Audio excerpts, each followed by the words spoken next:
Los estudios sobre epidemias de fiebre tifoidea comenzaron a finales del siglo XIX.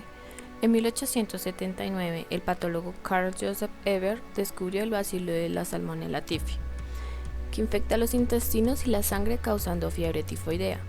Más tarde, su descubrimiento fue verificado por otros bacteriólogos. Pronto se descubrió que la fiebre tifoidea puede propagarse a través de agua contaminada o fuentes de alimentos, es decir, se transmite por vía digestiva. Uno de los casos más importantes fue un brote de fiebre tifoidea ocurrido en el Nueva York de principios del siglo XX. El 11 de noviembre de 1938, una mujer de 69 años falleció en el hospital Asilo Riverside en la isla North Brother de Nueva York.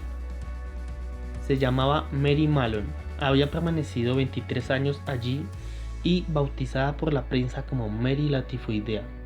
Había escrito a su pesar una página en la historia de la medicina.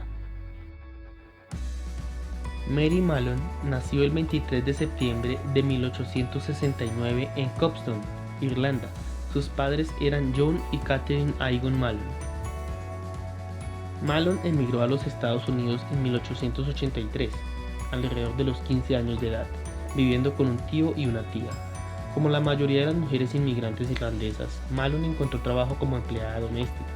Al descubrir que tenía talento para cocinar, Mallon se convirtió en cocinera ya que pagaba mejores salarios que muchos otros puestos del servicio doméstico. En el verano de 1906, el banquero neoyorquino Charles Warren quería llevar a su familia de vacaciones. Alquilaron una casa de verano a George Thompson y su esposa en Oyster Bay, Long Island. Los Warren contrataron a Mary Mallon como su cocinera para el verano. El 27 de agosto de 1906, una de las hijas de Warren se enfermó de fiebre tifoidea. Pronto, la señora Warren y dos criadas se enfermaron, seguidas por el jardinero y otra hija de Warren. En total, 6 de las 11 personas de la casa contrajeron tifus. Debido a que la forma común de contagio de la fiebre tifoidea a la fecha era a través de fuentes de agua, alimentos o contaminación por heces, los propietarios de la casa temían no poder alquilar la propiedad de nuevo sin antes descubrir el origen del brote. Los Thompson, propietarios de la casa de verano, contrataron primero a algunos investigadores para encontrar la causa de los brotes, pero estos no obtuvieron resultados. Luego los Thompson contrataron a George Soper, un ingeniero civil especializado en las ciencias de las aguas residuales, instalaciones sanitarias y sus enfermedades, con experiencia en brotes de fiebre tifoidea. Fue Soper quien, después de analizar las fuentes de agua, los puestos de víveres cercanos y los sistemas sanitarios de la casa, sin encontrar indicios de la bacteria de la tifoidea, comenzó a sospechar de los huéspedes de la casa como posibles portadores, dentro de ellos la cocinera recién contratada Mary Mallon. Mallon había dejado los Warren aproximadamente 3 semanas después del brote. Soper comenzó a investigar su historial de empleo para encontrar más pistas. Soper pudo rastrear el historial de empleo de Mallon hasta 1900, descubriendo que los brotes de tifus habían seguido a Mallon de trabajo en trabajo, desde 1900 hasta 1907. Fue entonces cuando Soper descubrió que Mallon había trabajado en 7 trabajos en los que 22 personas se habían enfermado, incluida una joven que murió de fiebre tifoidea poco después de que Mallon viniera a trabajar con ellos. Soper estaba satisfecho de que esto era mucho más que una coincidencia, sin embargo necesitaba muestras de heces, sangre y orina de Mallon para probar científicamente que ella era la portadora. Captura de Mary tifoidea. En marzo de 1907, Soper encontró a Mallon trabajando como cocinera en la casa de Walter Walker y su familia. Allí logró tener su primera charla con Mallon, en la cocina de la casa, donde le expresó que sospechaba de ella y que quería tomarle muestras de orina, heces y sangre. Mary reaccionó de forma brusca agarrando un tenedor de trinchar y amenazando a Soper, a lo que él respondió huyendo. Pero esta violenta reacción no detuvo a Soper. Él procedió a rastrear a Mallon hasta su casa. Esta vez llevó a un asistente, el Dr. Bert Raymond, para que lo apoyara. Mallon se enfureció, dejó claro que no eran bienvenidos, les gritó y se marchó apresuradamente. Soper, al darse cuenta de que iba a necesitar más persuasión de la que podía ofrecer, entregó su investigación e hipótesis a Herman Biggs en el Departamento de Salud de la ciudad de Nueva York. Biggs estuvo de acuerdo con la hipótesis de Soper y envió a la doctora Josephine Baker a hablar con Malone. Mary, ahora extremadamente sospechosa de estos funcionarios de salud, se negó a escuchar a Baker y ella regresó con la ayuda de 5 oficiales de policía y una ambulancia. Malone estaba preparada esta vez, estaba al acecho y se asomó, con un largo tenedor de cocina en la mano como estoque. Cuando ella se abalanzó sobre Baker con el tenedor, ésta se echó para atrás, retrocediendo sobre el policía, y las cosas se confundieron tanto que, para cuando entraron por la puerta, Mary había desaparecido. Baker y la policía registraron la casa. Eventualmente se observaron huellas que conducían de la casa a una silla colocada al lado de una cerca. Sobre la valla estaba la propiedad de un vecino. Pasaron 5 horas buscando en ambas propiedades, hasta que finalmente encontraron un pequeño trozo de cálico azul atrapado en la puerta del armario del área de debajo de la escalera. Malone salió del armario luchando y maldiciendo. Baker hizo otro esfuerzo para hablar con ella con sensatez y le pidió de nuevo que accediera a dar las muestras, pero esto no sirvió de nada. En ese momento, Malone estaba convencida de que la ley la perseguía sin querer, cuando no había hecho nada malo. Ella sabía que nunca había tenido fiebre tifoidea. No había nada que Baker pudiera hacer excepto llevársela. Los policías la subieron a la ambulancia y Baker se sentó sobre ella hasta el hospital, para vigilar de que no se escapara. Mary Malone fue llevada al hospital de Willard Park de Nueva York. Allí se tomaron muestras y se examinaron. Se encontraron bacilos tifoidales en sus heces. El Departamento de Salud transfirió a Malone a una casa aislada donde estaban reclusas personas con enfermedades infecciosas, en la parte del hospital Riverside, en North Broad Island.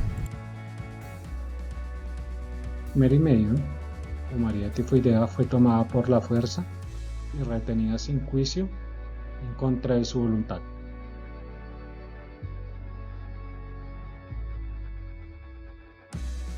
A pesar de no haber violado ninguna ley, el gobierno y los funcionarios de salud la pudieron mantener en aislamiento.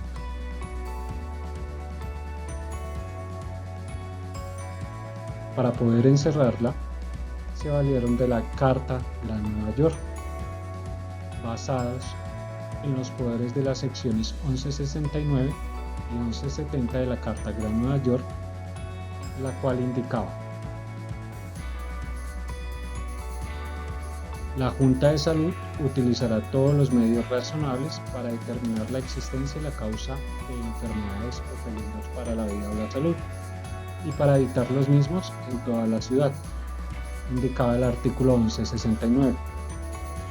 El artículo 1170 mencionaba: dicha Junta podrá remover o hacer remover a un lugar apropiado que se designe a cualquier persona que padezca alguna enfermedad contagiosa, pestilente o infecciosa. Tendrían a su cargo el control exclusivo de los hospitales para el tratamiento de tales casos.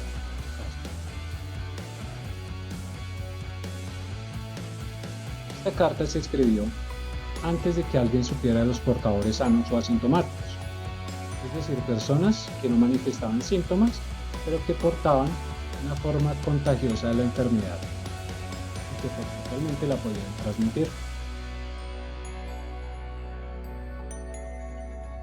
En aislamiento, los funcionarios de salubridad creían que estos portadores sanos o asintomáticos eran más peligrosos que los enfermos, ya que no había manera de identificar visualmente a un portador sano para evitar. Pero para muchos encerrar a una persona sana parecía un error.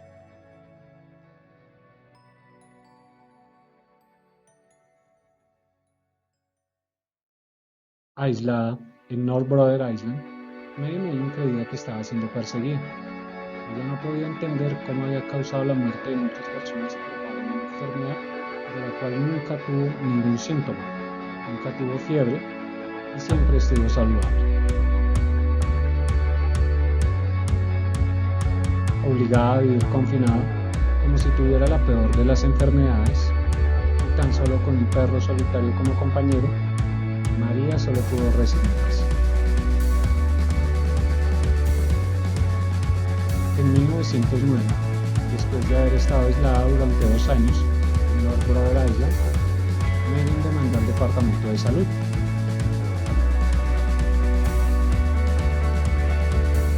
Durante el confinamiento, en ello, los funcionarios de salud lo tomaban una vez por semana, muestras de veces, las cuales, después de analizadas, resultaron positivas para la tifus.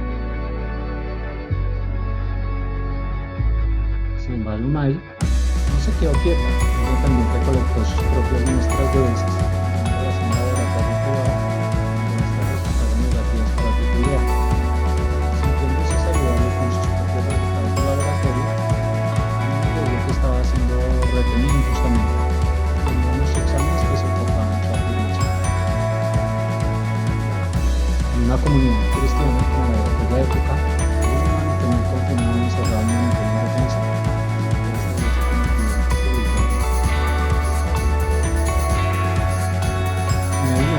No comprendía mucho sobre la fiebre tifoidea. Trató de explicarse. Todas las personas tienen un estado de febril fuerte como la tifoidea. Algunas personas pueden tener una fiebre moderada o débil. Experimentar síntomas similares a los de un virus.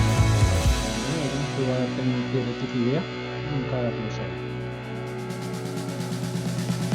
En esa época se sabía que la fiebre tifoidea podía propagarse a través de alimentos y agua. Las personas infectadas por el bacilo de la fiebre tifoidea podían transmitir la enfermedad afectadas a los alimentos sin un lavado correcto de manos, o por no tener los medios de excepción necesarios. Por esta razón, las personas infectadas deberán consumir remedio con una mayor probabilidad de propagar. En ese momento, el veredicto del juez a favor de los funcionarios de salud, y Melon, ahora conocida como Mary Tifidea, fue puesta bajo la custodia de la Junta de Salud de la ciudad de Nueva York. Melon tuvo que regresar aislada a la casa de campo en North Brother Island, con nulas esperanzas de ser liberada. Para febrero del 2019, un nuevo comisionado de salud decidió que María Tifidea podía salir libre con la condición de no volver a realizar su labor como cocinera. Ansiosa por recuperar su libertad, Mary aceptó las condiciones y el 19 de febrero de 1910, Mary Mellon aseguró mediante una declaración jurada que al ser puesta en libertad tomaría las precauciones higiénicas necesarias para proteger de infecciones a los que la rodeaban y abstenerse de cocinar. Recaptura de Mary Mallon. Algunas personas creen que Mallon nunca tuvo la intención de seguir las reglas de los funcionarios de salud. Por lo tanto, creen que Mallon tenía una intención maliciosa con su cocina, pero no trabajar como cocinera empujó a Mallon al servicio en otras posiciones domésticas que no pagaban tan bien. Al sentirse saludable, Mallon todavía no creía que pudiera contagiar la fiebre tifoidea. Aunque al principio Mallon trató de ser lavandera y trabajó en otras labores, por una razón que no se ha dejado en ningún documento, Mallon finalmente volvió a trabajar como cocinera. En enero de 1915, casi 5 años después de la liberación de Mallon, el hospital materno Isla Nye de Manhattan sufrió un brote de fiebre tifoidea. 25 personas se enfermaron y 2 de ellas murieron. Pronto, la evidencia apuntaba a una cocinera recién contratada, Mills Brown, y Mills Brown era realmente Mary Mallon usando un seudónimo. Si el público había mostrado cierta simpatía a Mary Mallon durante su primer periodo de confinamiento porque era una portadora involuntaria de tifus, todas las simpatías desaparecieron después de su recaptura. Esta vez, Mary Mallon sabía de su estado de portadora saludable. Aunque no lo creyera, por lo tanto, de buena gana y a sabiendas causó dolor y muerte a sus víctimas. Usando el seudónimo hizo que más gente sintiera que Mallon sabía que era culpable. Aislamiento y muerte. Mallon fue enviada de nuevo a North Brother Island para vivir en la misma casa aislada que había habitado durante su último confinamiento. Durante 23 años más, Mary Mallon permaneció encarcelada en la isla. La vida exacta que llevaba en la isla no es tan clara, pero se sabe que ayudó en el hospital de tuberculosis, obteniendo el título de enfermera en 1922 y luego ayudante de hospital. Algún tiempo después, en 1925, Mallon comenzó a ayudar en el laboratorio del hospital. En diciembre de 1932, Mary Mallon sufrió un derrame cerebral que la dejó paralizada. Luego fue trasladada de su casa de campo a una cama en la sala de niños del hospital de la isla, donde permaneció hasta su muerte 6 años más tarde, el 11 de noviembre de 1938. Legado. Entonces, ¿por qué se recuerda tan infamemente a Mary Mallon como Marie Tifoidea? ¿Por qué era la única portadora sana aislada de por vida? Estas preguntas son difíciles de responder.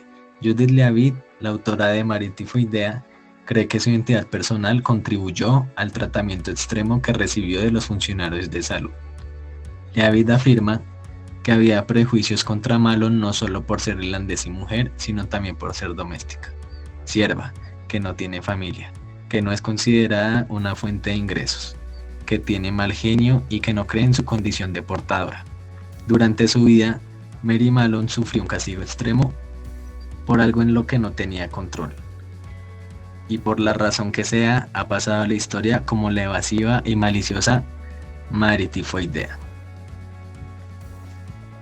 Otros portadores saludables.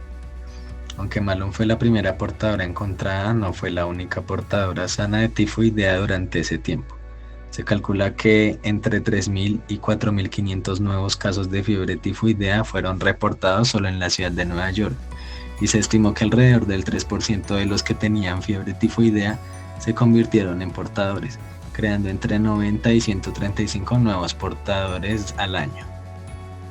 Para cuando Mallon murió, se había identificado más de 400 portadores sanos en Nueva York. Mallon tampoco era la más mortal. 47 enfermedades y 3 muertes fueron atribuidas a Mallon, mientras que Toni LaBella, otra portadora saludable, causó la enfermedad de 122 personas y 5 muertes. LaBella fue aislada durante 2 semanas y luego liberada. Mallon no fue la única portadora sana que rompió las reglas de los funcionarios de salud después de que se informara de su estado contagioso. Alphonse Cottils, propietario de un restaurante y una panadería, se le dijo que no preparara comida para otras personas. Cuando los funcionarios de salud lo encontraron de vuelta en el trabajo, acordaron dejarlo en libertad cuando prometió llevar a cabo su negocio por teléfono. Gracias.